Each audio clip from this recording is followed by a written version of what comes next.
Hello everyone, Burb here.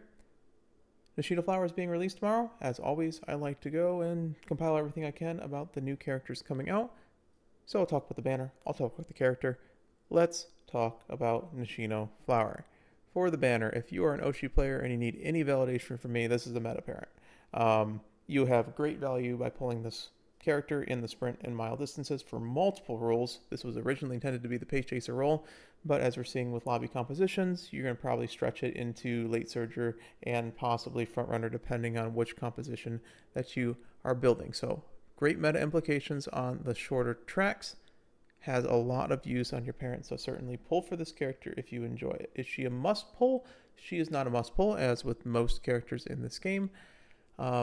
You can use your borrow slot on this character and rope it into grandparents if you want to, but you lose a little bit of ease of use because you can't make these parents yourself. She has very high value, definitely not a 100% must pull.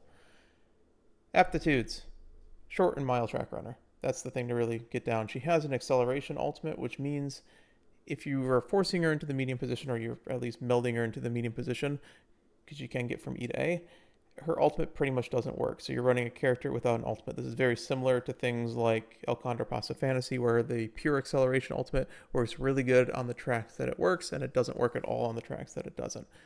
Primarily, Pace Chaser and Late Surger you can run this character in depending on your lobby composition.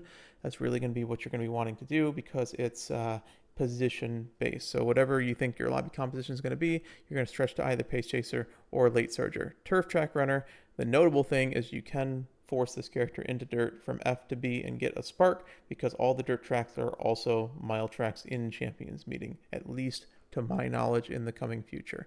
You can also force this into the front position if you believe there's going to be like 4 or 5 front runners, but I don't think that goes and fits with the front runner goals. Her stat bonuses are some of the most powerful in the game. 15 speed, 15 power. There's a reason why Oguri Cap and Vodka have such good ease of use when playing the career. It's because these two stats are incredible and they are used in most of the taps that you're running in the game. It lends itself well to both builds that you're seeing in Track Blazer, the Speed Power Whip build and the Guts Maxing build. The Guts Maxing is just going to give you more speed and more power because of the bonus, and then the Speed Power Whip builds, you're tapping the speed button a lot, you're tapping the power button a lot, you're tapping the whip button a lot, and all of these have components that are both speed and power. So if you're looking for more reasonable free-to-play decks, usually most people are probably in the middle of these two. These decks work perfectly fine, but do not limit yourself to just the cards on the screen. These are just simply some suggestions for the sprint and mile tracks. We're not going to talk about medium and long, but hypothetically, you could run a medium and long and just run a speed power whip deck and hope you get enough stamina. Her ultimate. We're going to be here a while.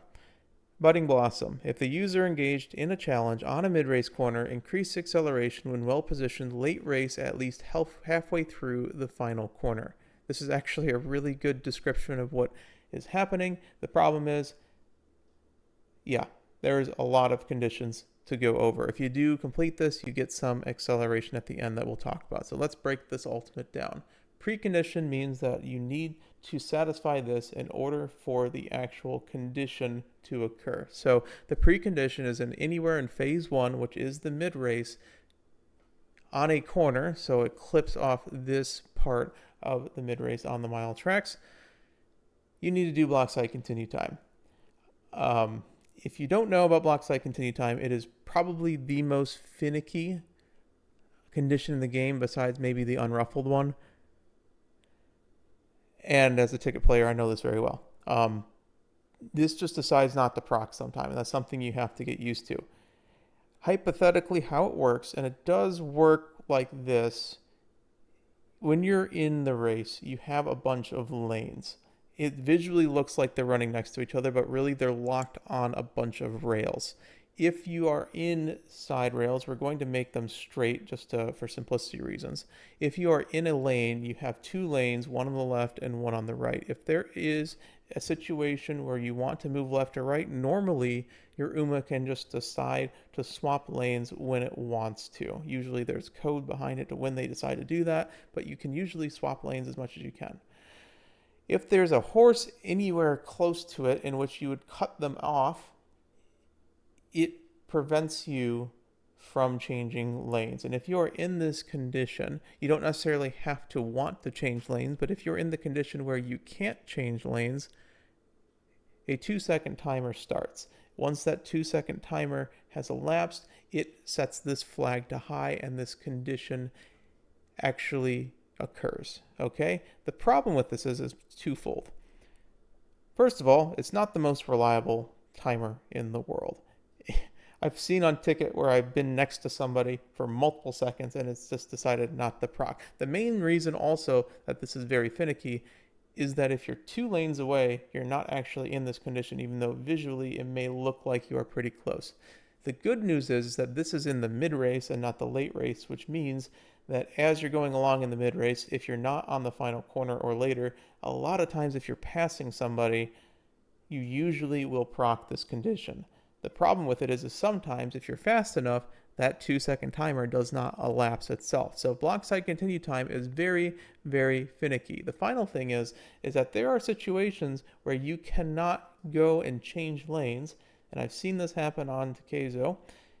You can't go on change lanes. Someone is on your heels, and there's this little weird dead zone where you can't change the lanes, but the block side continue time doesn't seem to actually work. So I've gotten this, and then Ticket to Win has not procced in the late race at all too.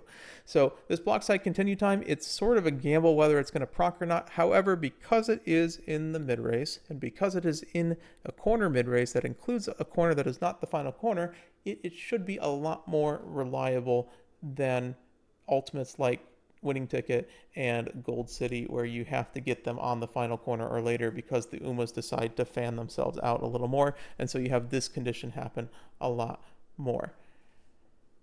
If you're able to do that, which I think happens quite often, on the second half of the final corner,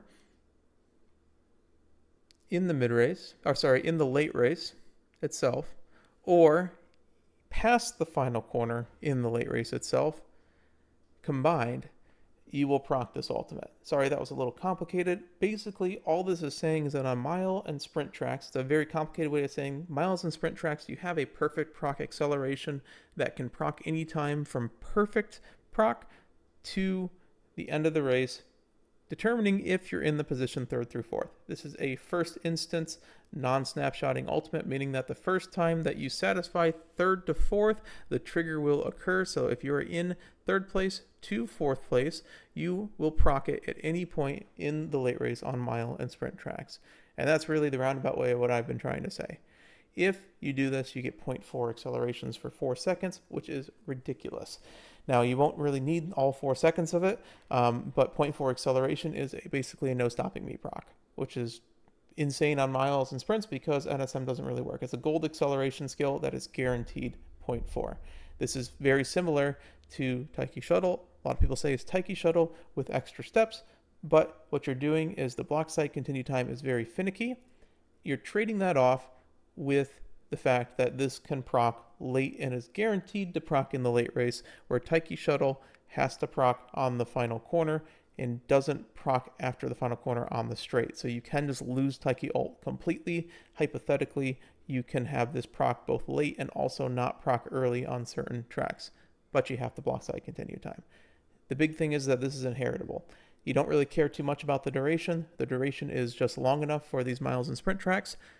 So you just get a 0.2 accel. If you know from Kiddos in Black, a 0.1 accel is good when there's not much acceleration in the game. And right now, there's not much perfect proc acceleration in the game. So this character, if you're able to get in the 3rd and 4th position on any roll, you can decide to put this acceleration on your character. And that is the power of Nishino Flower, is that she is such a good parent. Let's talk about her career. Her career is a very easy career. It's a miler career. You have to participate in the jokes, but I mean, you don't even need to build her medium. You can just fail that race just like a vodka career. And you're not going to lose like any of these races. If you do decide outside of Track Blazer to go and add both mile CHs and you win all of her career races that are the milers, you do get updrafters, which is the primary gamble acceleration for late surgers and end closers on mile tracks. And then shifting gears is a decent pace chaser and front runner skill, I believe, because it's a mid-race speed skill in the front half of the pack. You can also pick it up on late surgers if you believe you have enough mid-race to support it, but it's kind of a gamble. You can add the QEC, and then you get Steadfast, which unfortunately is not that great because you don't want to be passed on the final corner on medium tracks. If you add the Tazaraki Hina, you get Head On. This is all outside of Track Blazer. In addition to standard race rewards, you get a couple extra points of stamina as well as some as a head-on hint.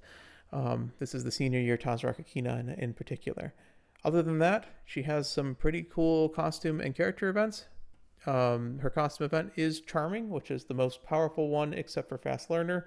Firm conditions can be done with the bottom proc on the firm CMs if you want to of her character event, and then she has this really funny like it's basically a pseudo chain event where it just keeps happening over and over and over again, and you can end it at any point for some energy, but you do get some corner depth and quite a bit of stats, so it might just be good to keep it here. The thing to note also, sorry about this, these are all going to be rival races, so they're going to be a little bit more difficult than you expect if you're a newer player, but it shouldn't be that big of a deal because you have such a powerful ultimate on these mile tracks. But the mediums that you're adding are going to be tough if you are medium E still. So a lot of times in Track Blazer, you're going to get her to medium C, but these are not effective. After that, I'm not exactly sure if these are even really worth going for, considering Head On is actually on a bunch of it's on the new SSR Daiwa Scarlet power card as well. So her skills, sorry I rambled on a bit there. We talked about her event skills. Her innate skills, late surger corners, is good on late surgers. Sprinting gear is one of the primary gambling accelerations. It's a 50-50. It's basically white turbo sprint. You can get it on sprint tracks, although there is the thought that you don't really need gamble accelerations if you have a guaranteed positional based acceleration. If you subscribe to that, you do not need to take sprinting gear on sprints, but I do like to have a little bit of assurance if my primary acceleration just doesn't work. And then, of course, acceleration on mile is not a great skill because most likely you are passing somebody before the point at which you would get acceleration carry over into the late race. So if you're not passing somebody in the mid race on a mile track, you're also not winning the game. Unless, I guess, if you get lucky and you somehow get to the Pace Chaser pack late, but that's a very niche situation as a late surger. Her golds, very good. Beeline Burst. Just velocity on a straight. This is on Narita Bryan. Like I said, it's just pick a random straight and go. It can work as an IBAM. It can work as a mid-race speed skill, and it can work as a PDM breaker early if you are lucky enough. It just picks one at random at least. Determined Descent is good on very particular tracks. As I go through the CM viability section, I will talk about this more, but Determined Descent just picks a random point on a random downhill. If the downhill is in the acceleration zone, which happens on certain tracks, it's a very good skill as we're seeing it. We're seeing in the trainer training event for that. Let's talk about her CM viability. The problem that you're going to have with this character is that it doesn't work on mediums. I'm going to go drink of water.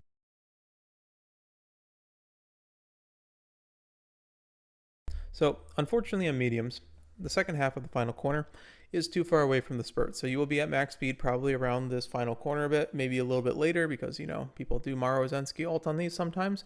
But right here roughly is when you're going to get max speed from your acceleration if you hit. And then after that, unfortunately, her acceleration ultimate just doesn't give any value whatsoever because it's just too late. And you're going to see this happen on every single medium track, even when it's even closer. This is close to a C4 map.